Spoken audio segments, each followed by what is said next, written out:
Backstage, live from Nashville. I'm Bill Anderson. Gospel Singing Jubilee Weekend at Opryland. J.D. Sumner and the Stamps were out there today. Did you knock them out, my boy? We knocked them out, brother. Had a good time. Did you ever go on stage and not have a good time? No, it's fun being on stage.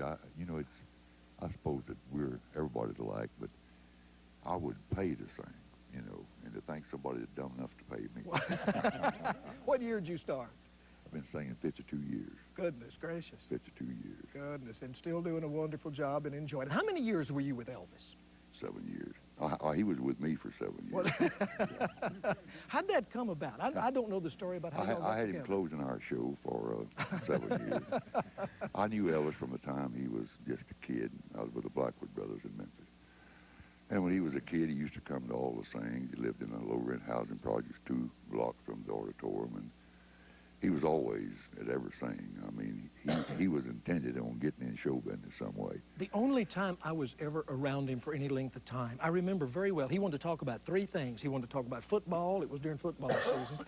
He wanted to know how Bill Monroe was doing at the Opry, and he wanted to talk about gospel music. He had a real love for gospel music, didn't he? Yeah, it's ironic that he won 3 Grammys, and all of them was gospel music. He never won a Grammy on anything he done, but all 3 of his gospel albums he won a Grammy on. Where did this love come from, you think? Well, of course, he was raised in a Pentecostal church, and in a Pentecostal church back in them days, that's where all of us gospel singers come from, because you could sing in the choir, as a kid. But he always wanted to be in a quartet. He was a bass singer's freak. He wanted to be a bass singer. He called me on stage one time in Las Vegas, or called them out there. And then he said, "J.D., we won't need you. I'm going to sing the bass." And did he? He did. Did it well, I'm sure. You guys are about to embark on some kind of an overseas thing that has to do with the Elvis years, aren't you? Yeah, we just came from Paris, France, and we're going in September. We're going to Romania for 3 days. We're going to Hungary.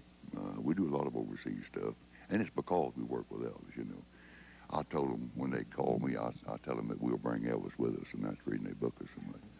So you're going to get time off from Burger King to go?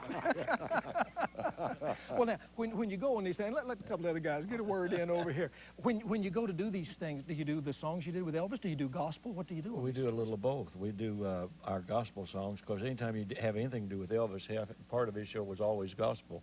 So we do our gospel, and then we do some of the Elvis songs, some of the what we call Western, like Sons of the Pioneers type things. We do all that. So now, we do a variety. Was this the entire group? Was everybody that's here right now a part of the group in the Elvis years? Ed Enoch and myself and J.D. are the only 3 that's left. These other fellows came along since then. I see. So y'all have to listen to all the stories and... hear the Elvis stories all the time, but love it. I bet These 3 guys are a lot of fun. They're Ed tells the best stories. Ed does. Oh, no, Ed can tell. He can tell a story. Tell us one real quick. No, he had a real knack, and real quickly, of pulling pranks on you. And he had us up one night. He said someone was trying to kill him, and he had us at up in his suite there, and he had someone to come in and start shooting a gun and carrying on. And J.D. fell on top of him and was going to protect him, and then J.D. found out that Elvis was laughing and his stomach was bouncing, and it was a prank, a moving prank, but it was something I don't want to go back through again. Well, I can't take it anymore. You had to be there. You had to really be there. J.D. Sumner and the Stamps, always a pleasure to have you guys here at the Grand Ole Opry. Look forward to your performance here at the bottom of the hour. This is our 70th anniversary of the Grand Ole Opry, and Porter Wagner's been doing a little series of